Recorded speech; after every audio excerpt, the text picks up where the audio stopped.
But if you spend more time there and you're willing to adapt to the surrounding, maybe you notice how the spray of the waterfall forms ghostly figures that maybe only you see. But that's where photography starts for me. It's you frame a scene, you make it your image. In the end, you can say that's mine. A wonderful quote from this week's guest, Kai Hornung, winner of the 2020 International Landscape Photograph of the Year. There's much more where that came from, and whatever type of photography you're into, you'll learn something in this week's episode. Hi, and welcome to the Viewfinders Photography Podcast. I'm Graham Dargy, a professional photographer from the Granite City, Aberdeen, in Scotland. I hope you're well and that your photography is going well, but sometimes our photography just isn't going so well, and we can feel like we're in a slump, or we've lost our mojo, or our creativity is at low tide. If that's you, I'm here to encourage you. It will come back. Until it does, just enjoy the downtime, allow some other influences to reach you, whether it's music, books, movies, going for a walk, or just having some quiet time. That's one of the best things I can do to recharge. And I promise you, sooner or later, the creative tide will come back in, and when the time is right, you'll be back in your photography flow again. I wouldn't say my tide is out at the moment, but the gaps between me shooting are a bit longer than I would like just now, partly because of the way the world's been lately, and partly because a lot of my time is going into the podcast. I've been learning to be okay with that rhythm, and actually where I'm at with my landscape photography just now, it's good for me to have a bit of breathing room. Having conversations with other photographers on the podcast is really challenging me and giving me pointers as to what my next steps might be and how I can try to look at things differently. So I'm just trying to work with the season I'm in at the moment and allow myself to be challenged, and know that when I do get the camera back in hand more often, that I'll be in a really good place to try some new things and just allow it to go where it wants to go. So I don't know if that helps or encourages or speaks to you in any way, but it's something I've been aware of lately, and I figure if I'm going through that, probably somebody else is too. So it's good to know it's just part of the creative journey. If you want to see my photography, see how it's developing in the next few months, catch me on Instagram at Graham Dargy, also at Viewfinders Podcast, and you can check out the brand new Viewfinders website where you can find the latest episodes, check out previous seasons, and find out about my next Viewfinders Live event. So check that out at viewfinderslive.com. Okay, on that note, a quick mention for Viewfinders Live Food Photography with Donna Kraus, sponsored by MPB, coming up on Sunday the 13th of June 2021 at 7:30pm on Zoom. Donna Kraus is a Nikon ambassador and a Rotolite Master of Light, one of the most sought after food photographers in the UK.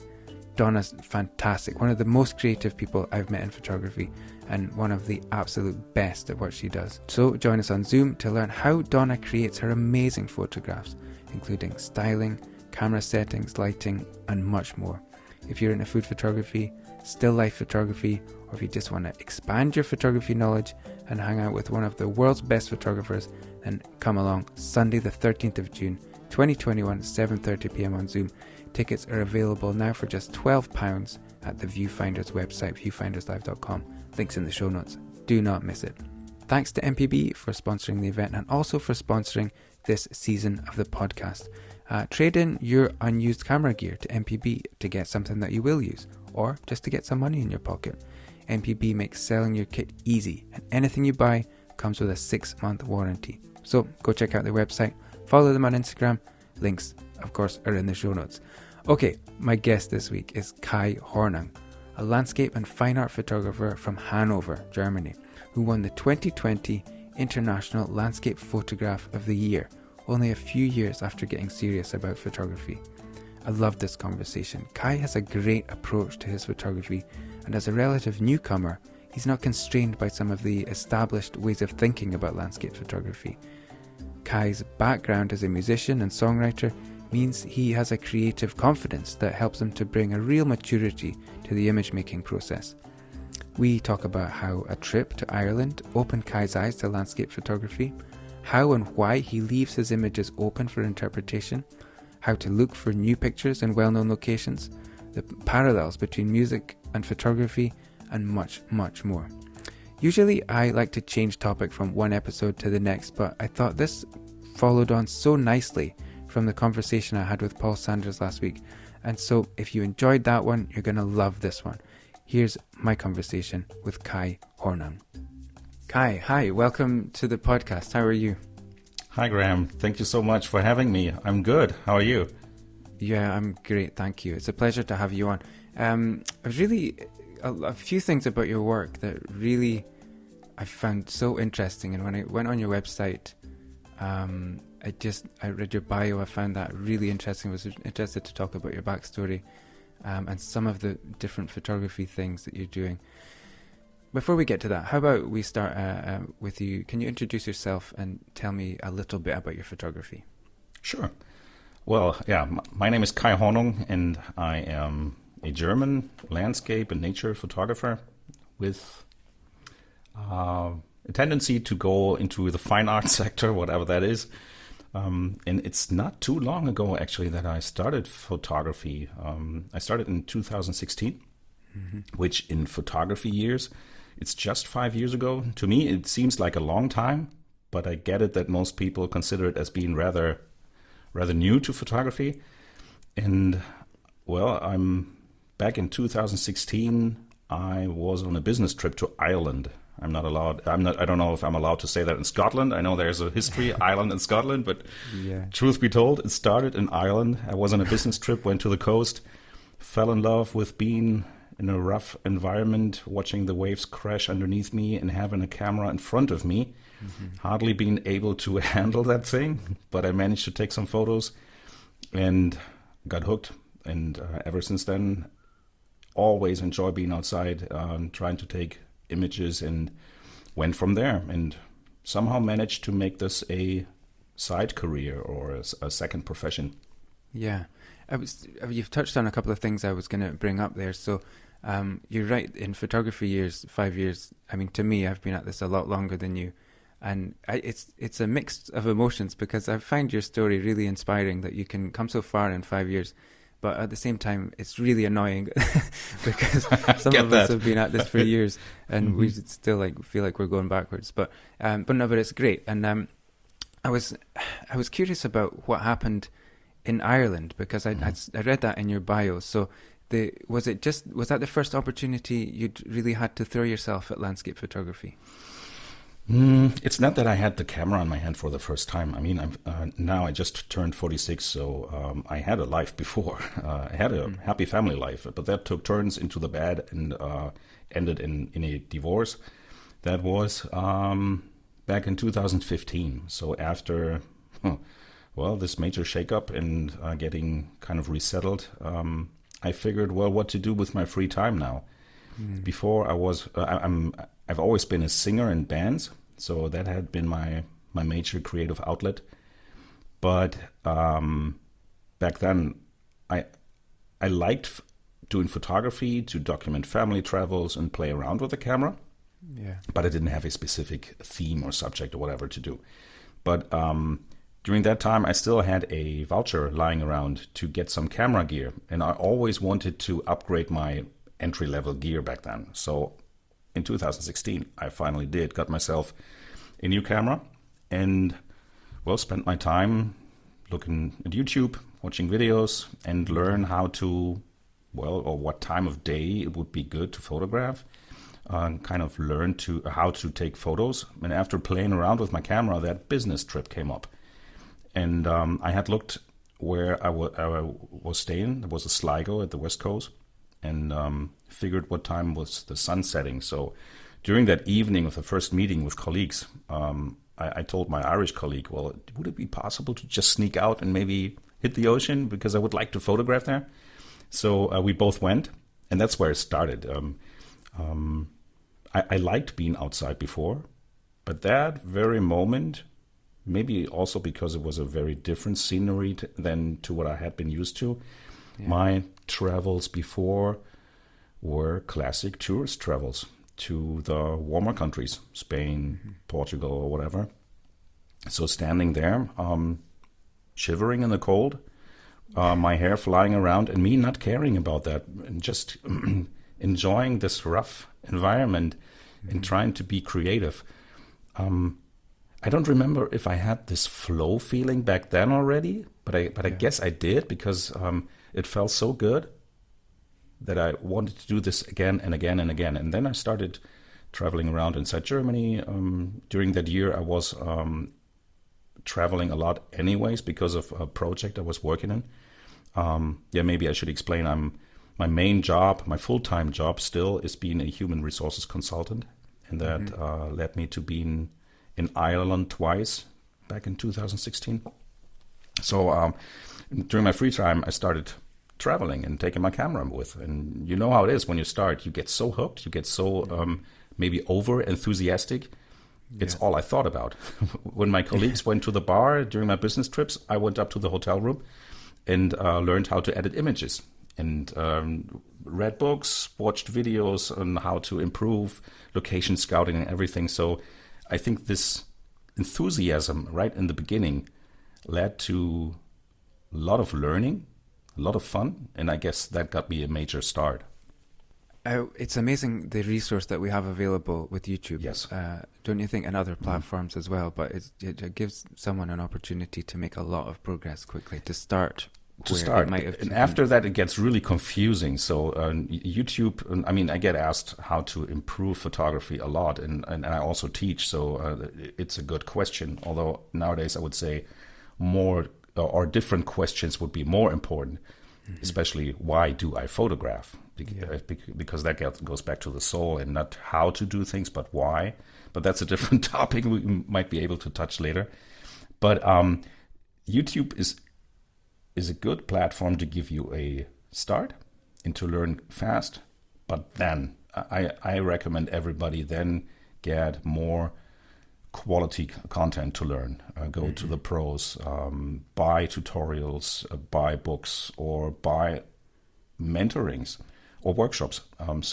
Because YouTube is good, but it's also so confusing, and the quality varies a lot. Some stuff is just meh. Yeah, and I suppose as a beginner, you don't know one thing from the other, right? So and then it gets confusing, right? Mm-hmm. I was going to go back in time a little bit, because I read on your bio that you wanted to be a sports star when you were a kid. As a kid, and then probably like all boys. Yeah. I mean, and then you realized at some point creativity was a driving force. Was there something that happened that made you realize that creativity was going to be a bigger part of your life? And that time span you were alluding to, it's probably because of puberty, I'd say. First heartbreak or whatever. And you try to cope with the first time being rejected by the girl you really like. And then I started to write clumsy poems. And I had always loved listening to music. And later when I think my first steps into music, singing, was with a friend. He was playing the keyboards, and we recorded something. I was singing. I mean, you could hardly call it singing, but I did. I think I was 15 back then. And then when I was 17, I formed a band with my schoolmates. And we went on to play concerts, record albums and everything. So that was like a little music career, actually. I listened to your video. There's a link cool. for... So is it Soon As Now? Yeah, that's the current band, yeah. Yeah, it was cool. I really liked it.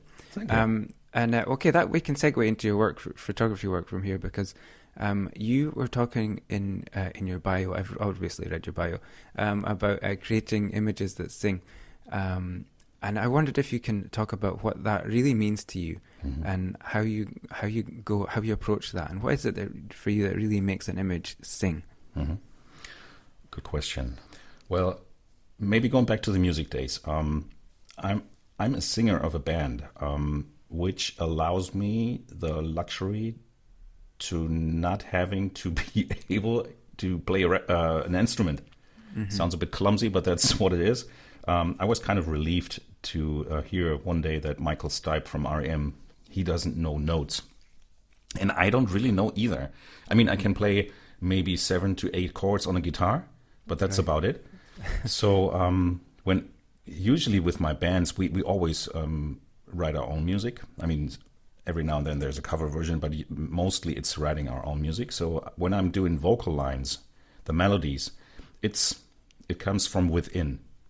And also writing lyrics, I usually had images in mind while doing that. Sometimes not even being able to really articulate what that image really is, but I still had visions or images in mind. So somehow, to me, it came full circle when I started with photography, because then I had this visual thing right in front of me and tried to make that appealing. And what I love about music is the emotional connection you get. Me, when I'm a listener, when I'm feeling down, or even while editing, while I'm just in whatever mood, music is the perfect soundtrack.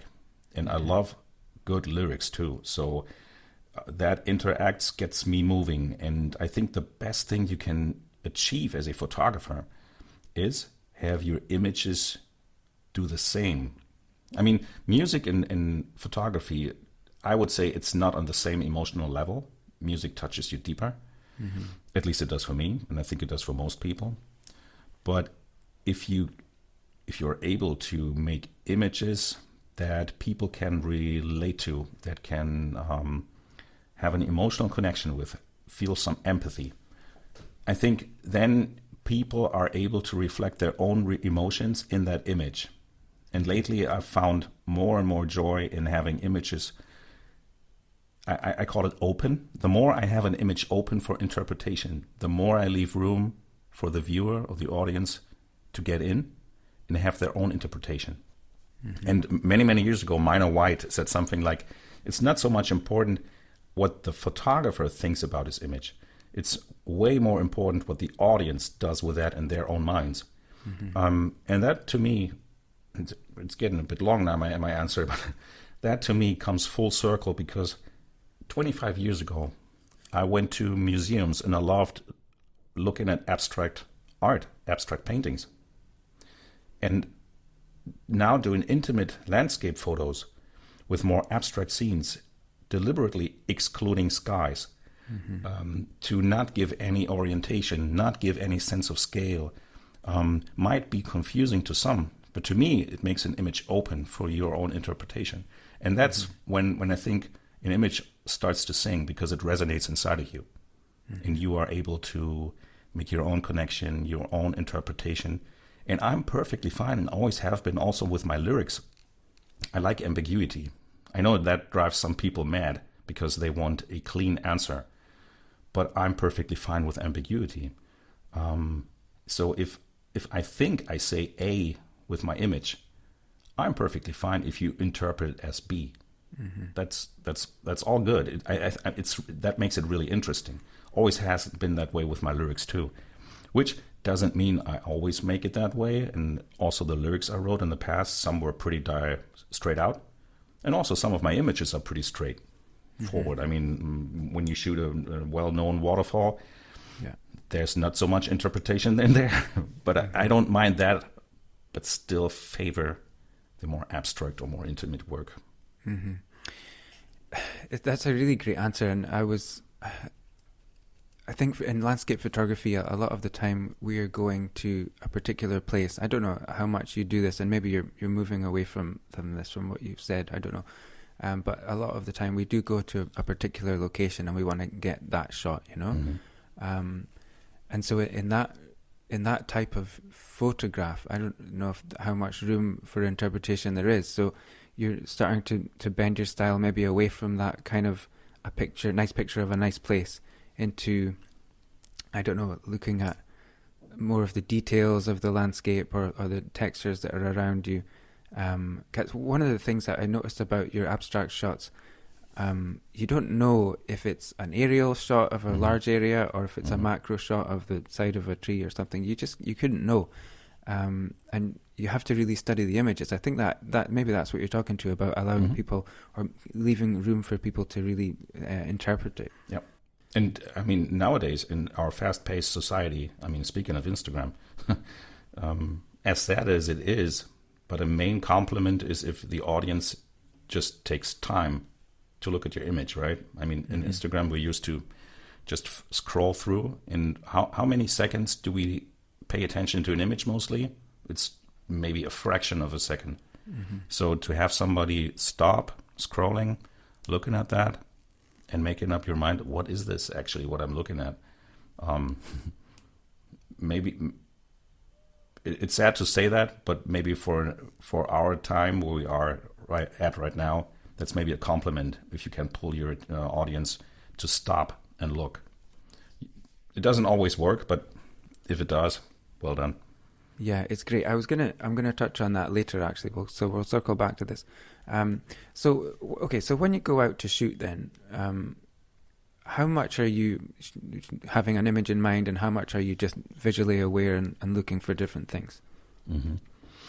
That has evolved over time. I would say like 2-3 years ago, I probably had more images in mind when I went to a location. Online scouting and everything that came before. And nowadays I still see locations, and when I, just this weekend, I know where I'm going to see somebody in the family. And I looked around in that area, so I studied maps and looked at photos that were left on a hiking app or inside Google, just to see what that area might be about. So I don't have any specific image in mind there, but I have a sense if there's potential, if this area could maybe be attractive. Just like the weekend, before we started recording, I was telling you I was going with my daughter last weekend to a woodland I had never been before, and I used that little hike we did as a scouting trip. She didn't know, and because if I had told her, well, we will be doing scouting for me, then she would have said, well, I'm not coming. Yeah. So I tricked her in. Looking for potential without having a shot in mind, because I mean, nowadays I find it more and more boring to just repeat images that I have already seen. But when starting out, that's what everybody does, and I think there's nothing wrong with that. When you, for example, look at a famous place, that bridge at the Lofoten, Hanover, or let's say Skogafoss in Iceland. I mean, that has been photographed so many times, it's pretty difficult to put a new spin to that. But you don't have to. Most people who photograph just enjoy what they're doing, and they should. And that's what I tell people too. I mean, if you go to those places, because they most of the time are just jaw-droppingly beautiful, so you will be enjoying your time there. And if you have your camera with you, take some images, show them to your family. But maybe don't consider yourself being a world-class reformer of the craft, because that place has been documented before. Yeah. I don't know if I really answered your question, though. No, it's great. I agree, and yeah, I don't think there's anything wrong with going to those great places, and we should all do that. And of course, you're going to take a photo and attempt to do the best you can. And I was just talking with Jim Richardson the other day on another call, who's a National Geographic photographer, and he's such an experienced guy, 50-year career, and his thing is like, okay, a nice picture of a nice place, it's good, but it's not really enough for National Geographic. It has to transcend that. So that was something I was talking about with him, and I was really challenged about that. He's absolutely right, yeah. For my own photography, because I can do the nice picture of the nice place, the landscape technique is what it is, and there are challenges within that, of course, but if you get to the right place at the right time, you're going to get something. It requires more of you as a photographer if you have to earn the scene, or like I say, you listen to the surrounding and have the surrounding call you to take that image, instead of you going there knowing I'm going to take this one. I mean, that can be good if you're working on assignment, because your client demands you to do this and that, and then you have to deliver. That's perfectly fine. But just the other day, I was writing something for somebody, and there was, how can you take unique images at famous locations? And I think you can. Just spend your time there, get accustomed, and that's what happens with me when I'm able to spend more time there. The impact of literally seeing the surrounding in front of me slowly pushes all those images out of my head that I maybe brought there. So that gives me room to really scan around, have my eyes wander around, and maybe even leave the main frame. Let's imagine we have a famous waterfall right in front. The obvious thing would be taking a more wide-angle shot to frame the entire waterfall. But if you spend more time there, and you're willing to photograph, you're willing to adapt to the surrounding, maybe you notice how the light moves over the moss on the side. maybe you notice how the spray of the waterfall forms ghostly figures that maybe only you see. But that's where photography starts for me. It's you frame a scene, you make it your image. In the end, you can say that's mine because I saw this ghostly figure in the spray and I shot that. And people won't even recognize it's the most famous waterfall in the world. And he took that ghostly scene there. So I strongly believe you can still be very creative and even unique, whatever that maybe is, on famous locations. Yeah, that's such a lot in there. And I'm an assignment photographer to trade, so I go out with, I'm going to get something, you know, and like that's my what I'm used to is having to deliver something. So I definitely go with 1 or 2 pictures in mind, even when I'm just doing it for myself. But then I'm also, because I'm an assignment photographer, once I've done that, that's gone. And now I'm looking for other things. And so I think the challenge for me now is to go deeper into those other things and really, really look differently. So I think there's a lot in that. And you said, and there's something like the scene calls you to take the photograph, something like that.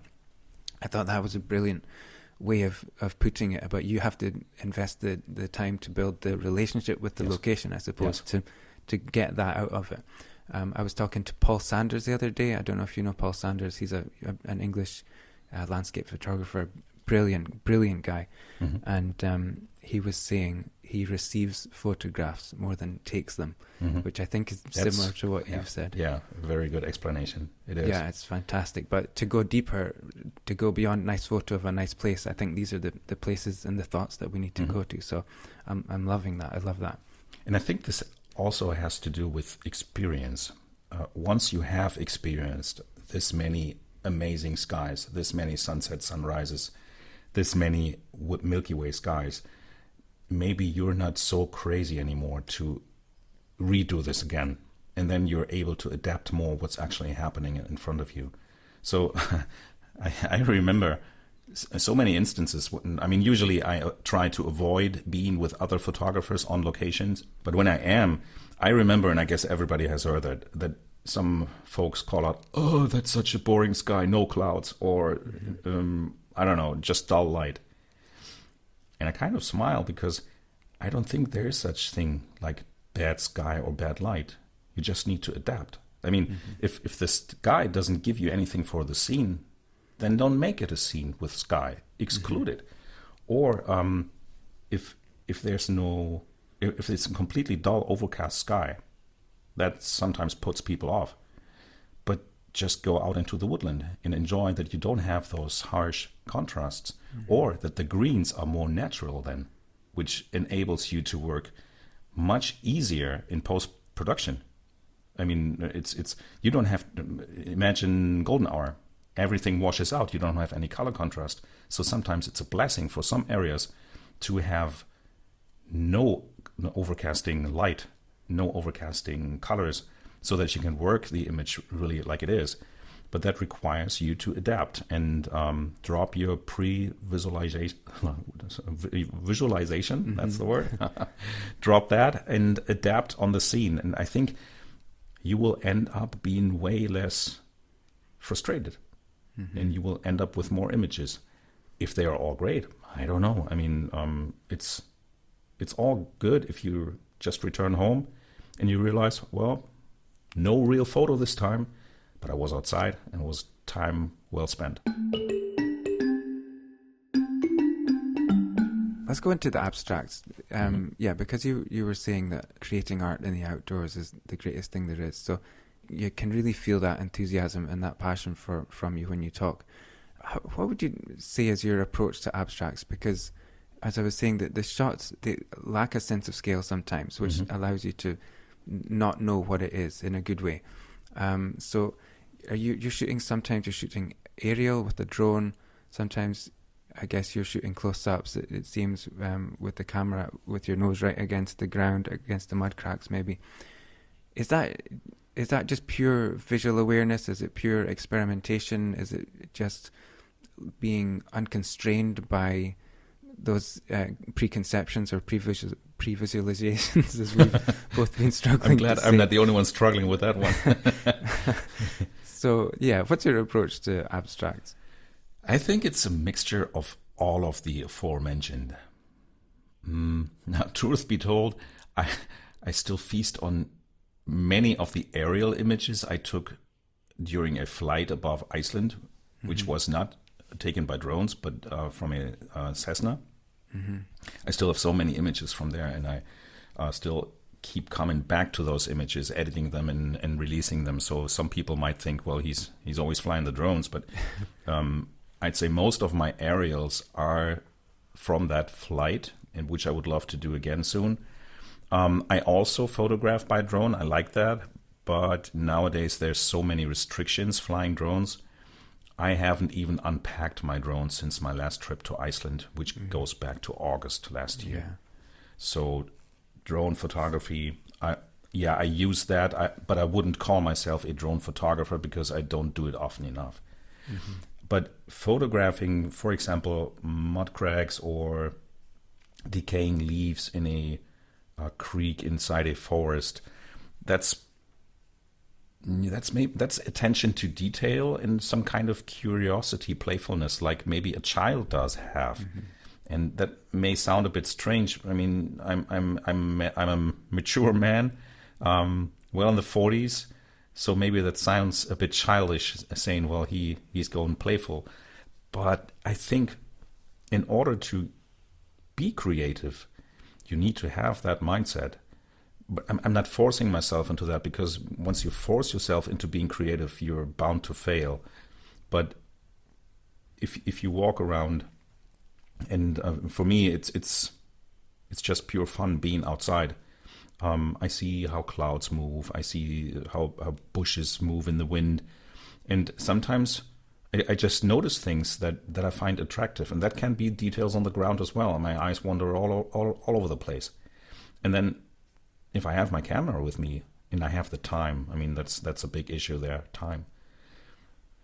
I might be setting up my tripod if it's required, or do the handheld or whatever, and shoot some leaves on the ground. I mean, most of those images end up just being on my hard drive and never see the light of day. That's the fate of most images. But being in this digital era, it allows us to take so many images, to play around, to try things. Also, this intentional camera movement. There's so many amazing artists that do that so well, and that makes an image abstract by itself. I tried that too. I'm not really skilled in that sense, but I think I will try that even more in the future, because I really like the effect that it creates. Yeah. And all of a sudden you have something that turns out to be more abstract because it lacks orientation and context to where it was taken. And to some people that's confusing and they don't like it, and I'm perfectly fine with that. And others like me, like I said in the beginning, enjoy this room to have your own interpretation, what that maybe is. And when I teach photography and I do portfolio critiques or something like that, image critiques, I often ask, well, what's the story of your image? And most of the students I have, they don't have an answer. Well, it's just, I just took that image because I liked it, which isn't bad. I mean, I'm not putting those people down. It's a good answer. But does the image have a story? And some people are really puzzled by this question, because they go like, well, what do you mean by story? It doesn't have a dramatic climax or happy ending or whatever. And I say, no, it doesn't have to be a really articulated story, but it has to have something, some purpose, something of you in there. And then that opens it up for other people to relate. And make sure that if you know what your image should be about, if there's maybe a feeling you want to transpire, that you work that out so that the chances are most people will get the emotion you want to create. And that can work in abstracts. I mean, you can work with colors. I mean, classic color theory helps in evoking emotions. Also, how lines are in an image. And when I do my abstracts, my major concern with my own images is having them in some sort of balance, whatever that creates. If it's lines, if it's elements placed, if it's colors, saturation, luminance, I try to make sure the image in itself is in balance. And if it's unbalanced, it needs to serve a purpose. That's how I approach intimates or abstract scenes. Yeah, there's so much in that answer. It's just, you talk with such maturity about photography. It's really hard to believe that you've only been at this for a few years. I'm so impressed. Thank you. The other thing I was going to bring up was behind the image, the audio clips that you have on your website. I thought this was a fantastic idea. Which goes back to Cole Thompson. I have to give credit to him because that's where I saw it. So every time somebody says, perfect idea, I always go to Cole Thompson because he had it first. Okay, we'll put a link in the show notes and we'll reference for that. Amazing artist too, so maybe you get him on sometime would be great. For sure, yeah. But thanks for the compliment. I take it. Thank you. No, it goes. But this was the thing I said I was going to come back to later because it makes you stop and look at the image for 4 minutes or 8 minutes or whatever, which is so unusual nowadays. When, like you're saying, it's a split second for each image, and you're like, yeah, like it, don't like it, whatever. And it adds so much context and value to the process that you went into to make the image. So. For you to take ownership of that idea, what was that step? Did you second guess that, or did you have to give yourself permission to do that? How did that come about? I like it when first of all, I liked when I found that on Cole's homepage. I listened to that and I thought that's brilliant. I love to hear what the artist is saying about his own work. That doesn't kill my own interpretation. It still leaves plenty of room to have my own thoughts about his work, but it gives a different side. It's like it fulfills the picture for me and gives way more depth. So once I'm interested in somebody's work, I want to know more. I want to see the images. I look at the about pages. I love listening to podcasts, read interviews or whatever. I do like to know more about the artist because I believe, and this also goes back to classic painters. When you read the biographies of those people, they had their ups and downs in life. And look at Pablo Picasso, or to name just one of the most famous artists there were. I think some of it clearly shows in his paintings. And I think that's so fascinating because every image we take, I mean, there's a phrase that says an image shows both sides, what's in front of the camera and also what's behind. And I think there's truth in that. And I'm fascinated by that aspect. So I know that some people told me since I was a maybe 20-year-old guy with my more deep voice, some people said, well, you should be on the radio, you should be making audiobooks or whatever. So I knew that some people liked my voice, so I figured, well, also I'm sometimes asked what I think about what my image really is about. So I thought it makes sense to record that stuff, to record my own visions, my stories behind the images. I also have the audio equipment because I sometimes sing for my band at home, so why not just give it a try?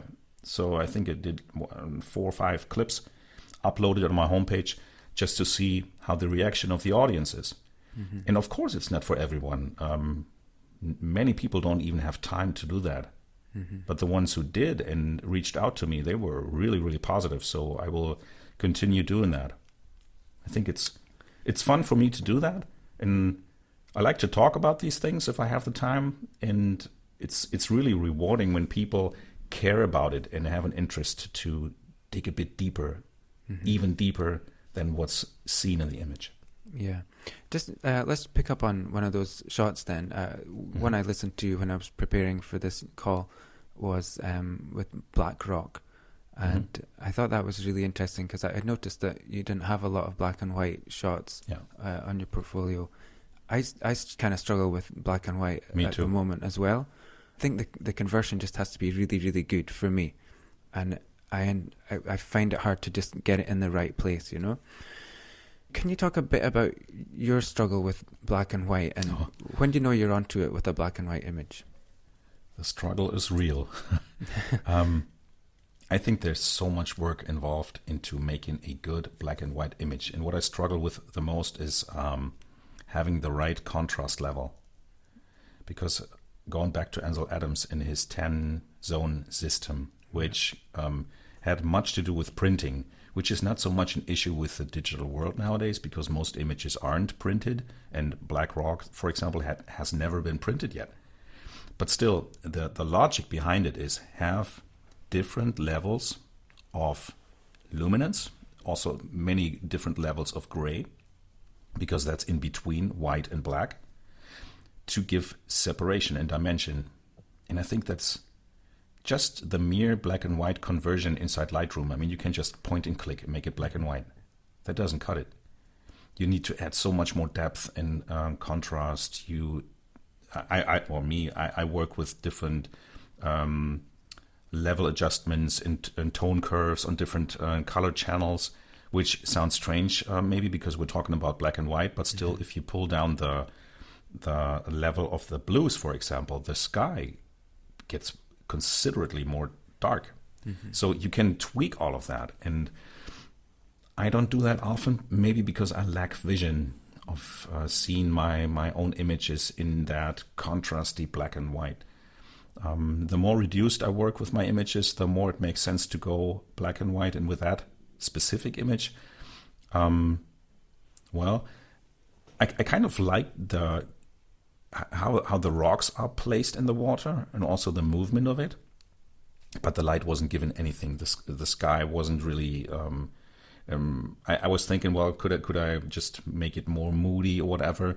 But nowadays, like every maybe 20th image, I like to be playful with editing, not to the extent that I exchange skies. That's where I draw the line, for example. But most images I try to keep a bit more natural, not just a bit, keep it natural. So I didn't see this image going anywhere. So I figured, well, maybe this works in black and white. So I gave it a try and started with jerking the contrasts just to go overboard and see if this gives any sense. And to me, it did. And that made me end up making this a black and white image. But that very step and being playful and seeing, well, could this work in black and white? I don't take the step very often. So most of my images end up being colorful. Also because I like colors. Have you ever shot with film? In my teenage years. Not now that I do the photography. No. You might enjoy it. Obviously, Ansel Adams was shooting with film, and I used to shoot. I mean, I started in the film days, and when you would shoot black and white, you had black and white in the camera. You're thinking black and white when you're in the scene. Yeah. And you have in the printing process, you spend a lot of time with the image. To tweak the contrast and do the local adjustments. You wouldn't have called them maybe local adjustments in those days, but that's what we would call it now, in the darkroom. And so you build kind of a relationship with the image. And if it's on black and white film, it's going to be black and white anyway. So there's no getting around that. But it's a really different and enjoyable process. I really, really miss it. Did you know that Ansel Adams was an incredibly good musician? I didn't know that actually. Yeah, I think he was nearly concert level pianist, but not quite good enough. Oh. And it got me thinking about Ansel when I was getting ready for this interview because of your musical background, and I was wondering if, I mean, this might be a weird question, but if the sort of familiarity with musical creativity and composition somehow feeds or translates into the visual. Could you say anything about that? Yeah, I think there's truth in that. And it's funny, many photographers have a musical background. I mean, Bruce Percy, for example, which I highly admire too. He was a musician. I think he was a professional musician, and he just released some work, some songs. So it's not uncommon to have photographers with a musical background. And that goes back to maybe what I said earlier about the emotion you have in music, to have sounds resonate, and to, I mean, you kind of visualize with audio elements, which maybe sounds a bit weird now explaining that, but I think you compose a song. We also compose images. Yeah. So not only by with linguistics, it's very similar. It's close. I think there's lots of parallels in that, and I sometimes maybe people get a bit annoyed by me always referring how this and that works in music and how it also relates into photography. So bottom line, yes, I think there's a huge parallels in that. Yeah. Let's talk about camera gear for a minute, and the gear round is sponsored by MPB this season. So let's talk about your gear. You're using Sony equipment. Can you take me through what's in your bag? Sure. I have in my bag a Sony A7R Mark III.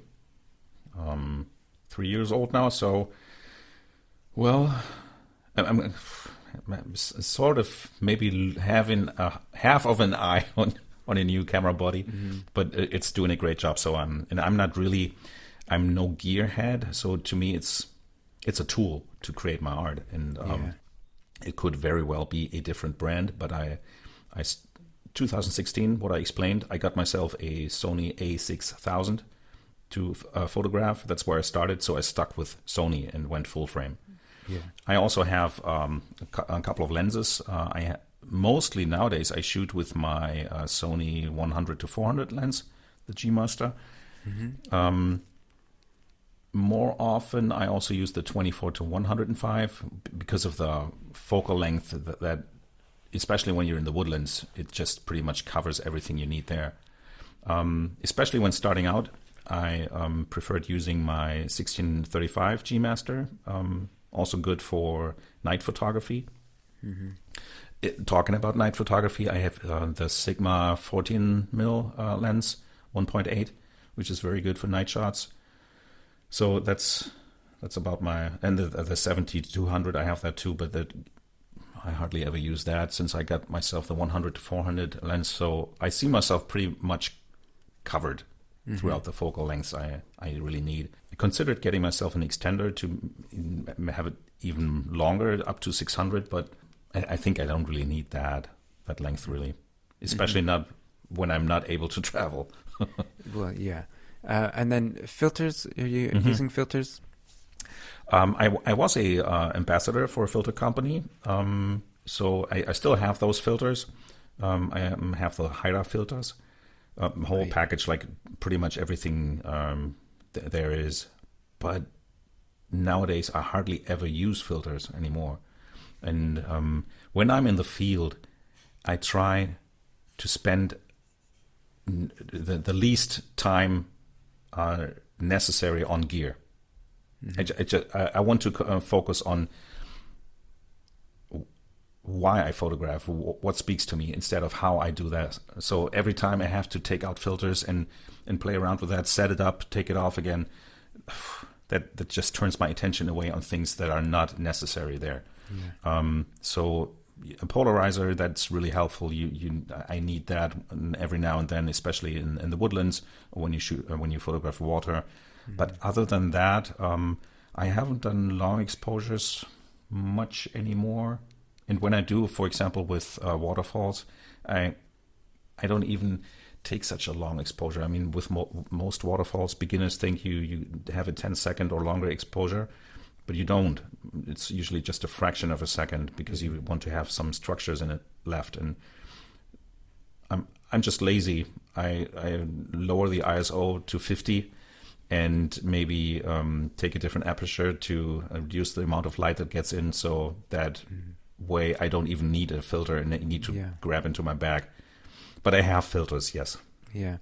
I love that approach, really. And again, I think you're way ahead for the amount of time you've been in this, because we do come to realize that the gear is just there to be a tool, you know. Yeah. And you want it. For me, I want the stuff to not get in my way, you know. Exactly. And just to serve me. So, do you have? I was wondering, anything in your bag that you just never ever use? Oh, that's a good one. I don't think so, because if I did, then it would be weight to carry around, which would be useless. So maybe a camera strap I hardly ever use. I have that in there. I use Peak Design. I have a Peak Design strap and also this wristband.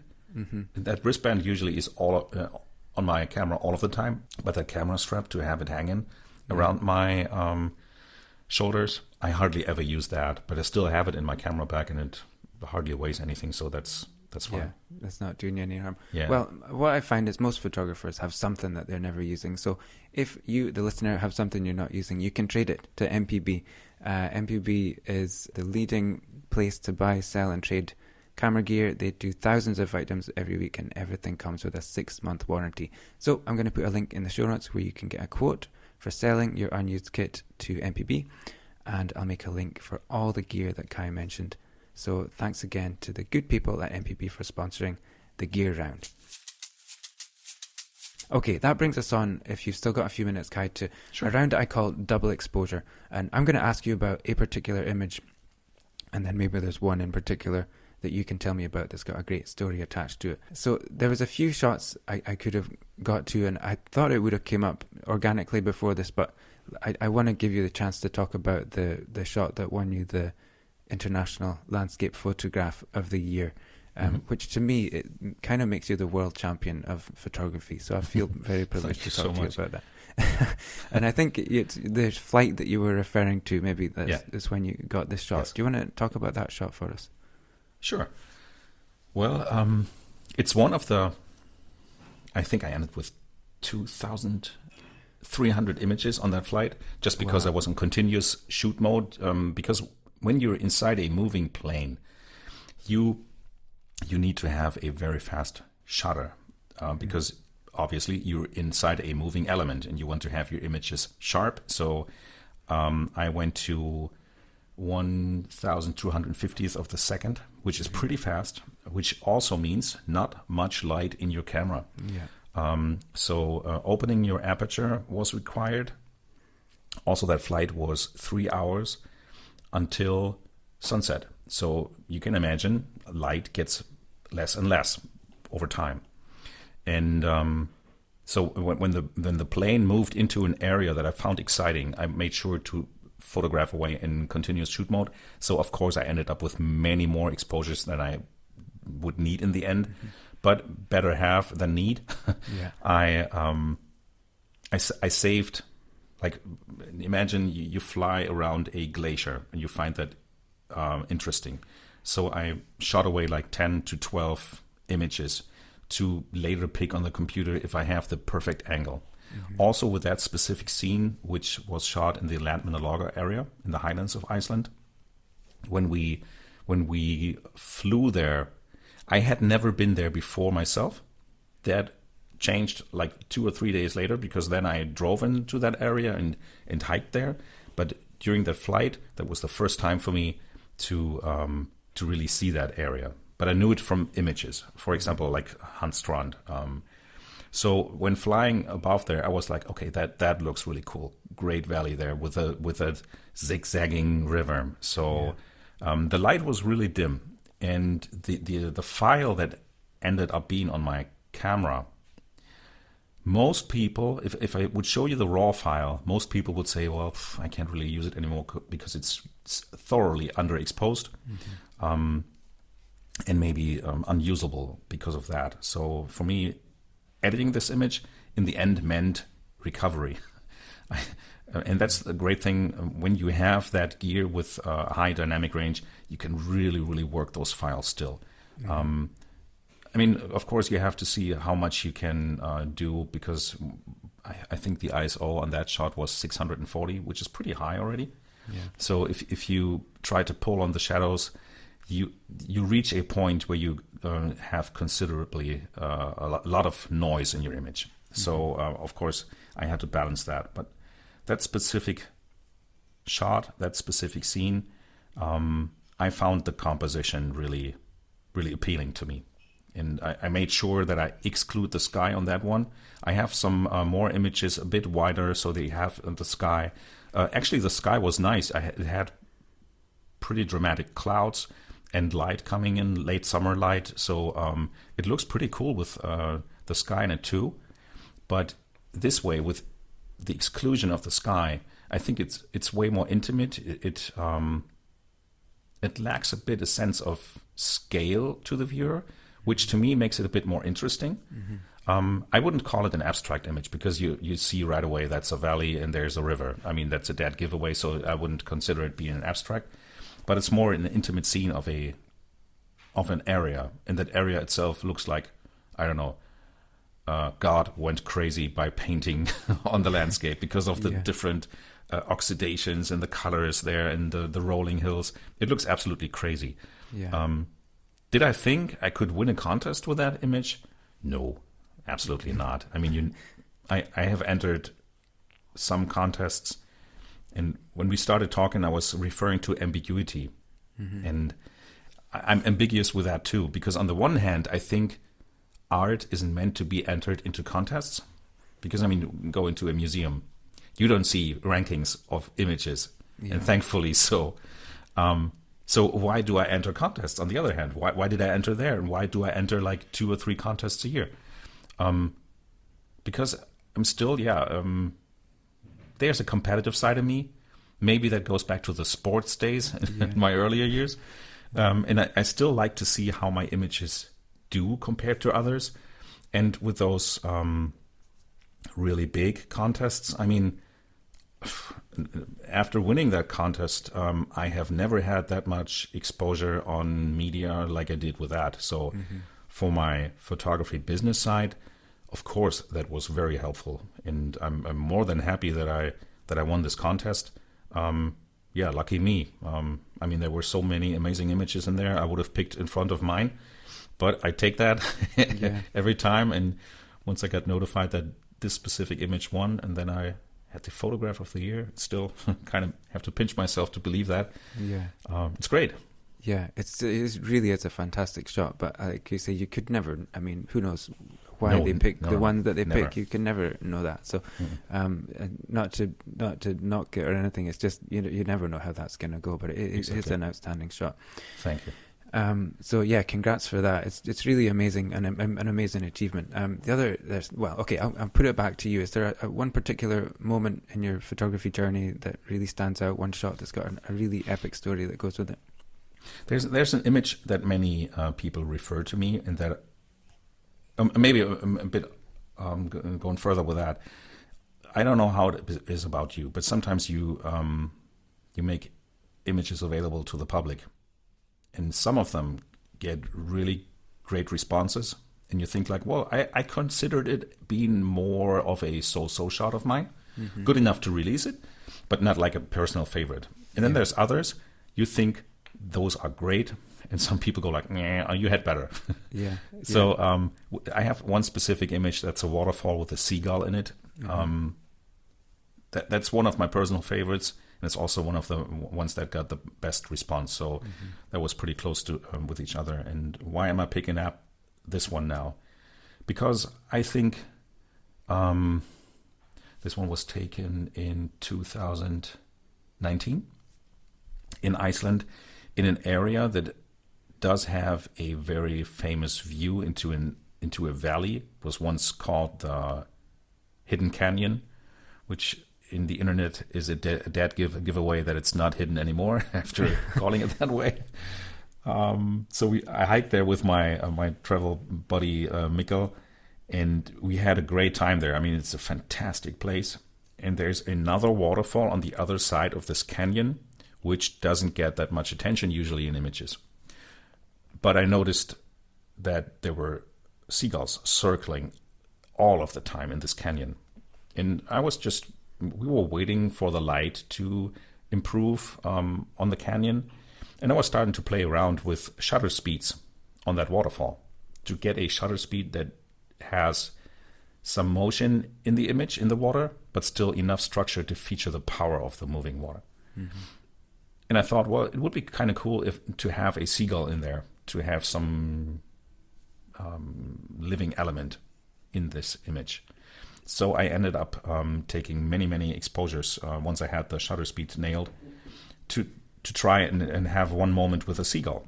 So that ended up being this specific shot, which I considerately darkened. And I also deliberately excluded the sky there. On that specific trip, I had one goal to shoot most images without having sky in the shot. And I had that here too, just have a the main element of what is in front of you, which was the moving water also crashing down on the ground, because also I think it's important because it shows the dynamics of the water crashing down, and then this lively element with the seagull in it. And this rather stripped down approach also have my eyes wander around to a different place than what is obvious, feature a split second, which still has people relate to it. I think that really included all of the elements that I found great, and that's one of the images that I think defined me maybe from moving on after that. So I would consider this image a personal milestone, because it encouraged me personally to continue moving more into that sense, to get away from the more wide angle stuff, from the more show all images, to more intimate moments, to fractions of scenes, and to really strip it down to the core of the story of an image, if that makes sense. Yeah, I totally get you.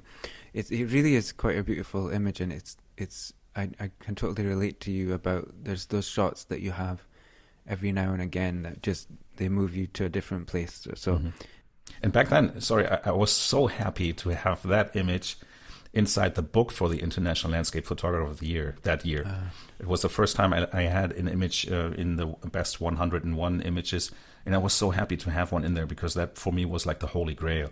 Yeah. So you can imagine 1 year later, after having my image in the book for the first time, the ecstasy I felt to have the number one image of the entire contest. That was pretty good.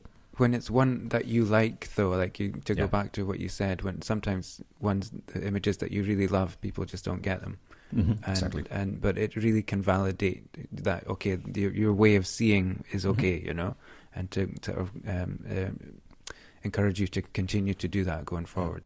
A friend of mine, pretty recently, he asked another photographer and me if the response of the audience towards an image of mine changes my own perception of it. Like when I say it's more of a mediocre shot, but it gets a really great response if I see the image more positively, or the other way around. If I really love that image and it gets a more poor response, if maybe that takes my own like level down. And I said, no, it doesn't. It doesn't alter my own perception of my work, and I think it shouldn't, because first of all and foremost, I shoot images for myself, and the worst critic is me personally.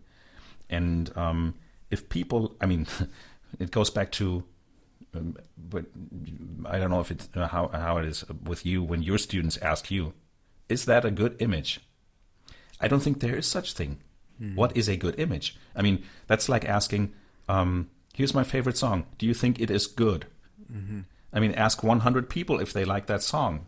See, I'm going back to music now. And some people like it, some people don't, but there's no good or bad. It's just I like it or I don't. It's the same with images. And first and foremost, I have to like it. I have to see it as mine, as something worth showing to other people, because I like it, I relate to it, whatever. And if other people like it, even if it wins contests, that's nice, that's good. I mean, everybody likes a compliment. I do too. Sure. And if you start selling your work, I mean, you need to have an audience that picks that up too. But it doesn't alter my own perception of my own work. It doesn't change if I liked it, that I maybe changes to that me doesn't like it anymore. So I was kind of confused when I heard this question, actually. That changes my perception. I guess for some people it might be that way, but for me, no, not at all. That's great. Okay, well, this brings us to the quick fire round, which is called, I call it motor drive, which is a throwback to film cameras, but the digital camera equivalent is continuous high-speed shutter release, so I can't call it that.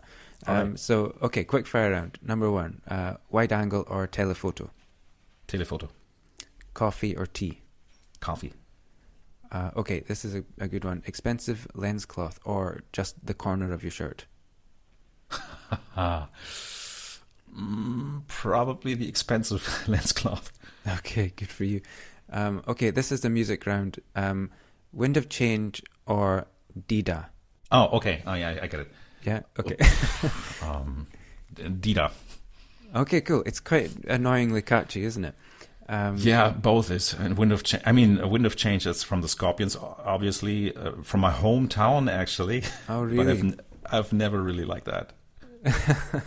Okay. Okay, what was the last great book, movie, series, or album you experienced? Yesterday, I got the book Jaime from Arild Heitmann from Norway. And it just blew me away from going through it the first time. And that's like, yeah, just very recently, I think I bought 3-4 new books.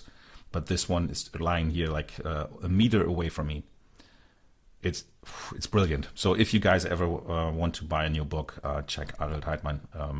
It's amazing work, and well, it's so inspiring. Okay, it's a photography. I find book. great inspiration. Yeah, I find great inspiration from movies and images all the time, and that's also in advice I'd like to give.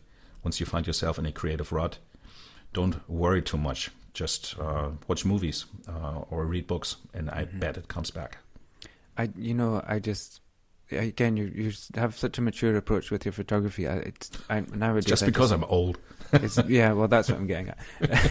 But it flows. It ebbs and flows like the waves, and it'll come back again. So it's frustrating, right? Once you're in there, I mean, it comes back, but it's still frustrating, right, in that moment. And to me, it's mostly frustrating because I know I have especially within the last 1.5 years, my main job is really stressful. I have more 10-hour days than 8-hour days. Then also homeschooling with kids. I mean, that is really draining. And it's so frustrating. In the end, in the evening, I'd like to sit down on my computer and edit images. And just end up jerking Lightroom sliders back and forth without getting anywhere. Yeah. And that really, it gets me grumpy. I end up being a grumpy old man in those nights. And I go to bed frustrated. But I know it's phases, and then it swings back someday, and it just flows again. And be patient with yourself. But still, those moments, I don't like them. Yeah. Okay. After the pandemic, after we're out of this phase, what's the one photography location you'd like to get to? Have you got a place that's top of your list? I would love to go to Utah in the United States. I had a flight booked last year before the pandemic started, so I had to cancel those plans to go there. Then I had planned to go to many places. Southern Norway, the French Alps. I wanted to go to the UK. I wanted to go to Scotland. I wanted to go to where else? Madeira. I wanted to go back to Madeira this April. All plans cancelled.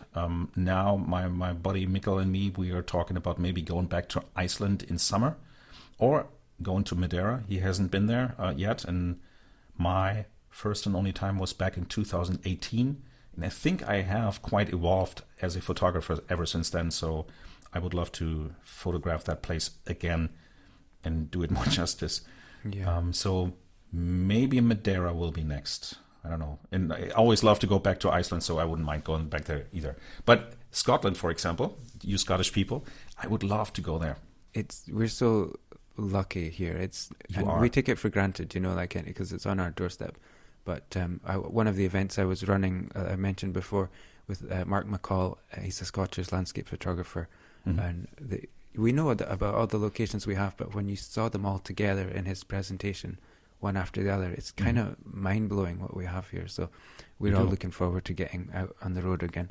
I have this huge book photographing Scotland. I mean, it's really big with all those locations in there, and I just love flipping through and imagining myself going there and trying to just enjoy the environment. And if there's good photos coming up, I bet you can't. I guess you cannot fail in Scotland. Well, you can. You can. But I'd love to see your effort, though. I'd love to see your take on it. I think it would be really fresh. I will definitely go there one day. for sure. Well, give me a call if you're coming, and I'll show you somewhere. Awesome.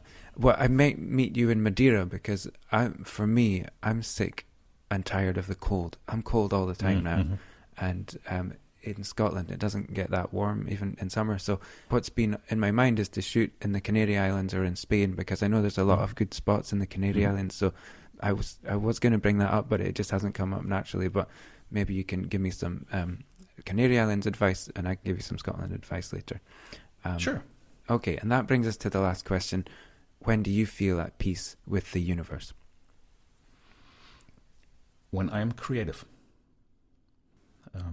I've told that story quite some times in interviews, but I will say it again. I asked my son some time ago, because he likes to paint and draw images. And I asked him, he's called Louis, and I asked, Louis, when are you the happiest? When you have your image, your painting finished and show it to people, or while you're painting? He thought for a second, and then he smiled and said, while painting. And I smiled back and said, yep, that's me too. I'm the happiest while I'm being creative, and that can be in the field or on the computer while editing. It's more so in the field, because then you have the surrounding and everything. And I'm not a religious person, but I would consider it like a Zen-like moment when you're outside. And I mean, that's what got me hooked back then in Ireland to start landscape photography. So being outside and really sensing what's happening around me, really relaxing, calming down, slowing down, because my life usually is pretty busy, and really feeling that I'm there. That's when I'm one with the universe. It's such a great answer, Kai. I've so enjoyed this conversation, and I feel like myself I've got a lot out of it and been challenged in a few ways. So thank you so much for your time and your input, and I wish you all the best. Thank you so much, Graham. Great questions. It was lots of fun with you. Thank you so much.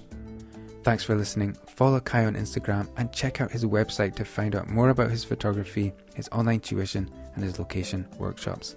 Links to everything we spoke about are in the show notes. If you like this episode, check out my conversation with Paul Sanders from last week and Magnus Lindbaum from season 2. Thanks again for your time. Enjoy your photography. I'll see you out there.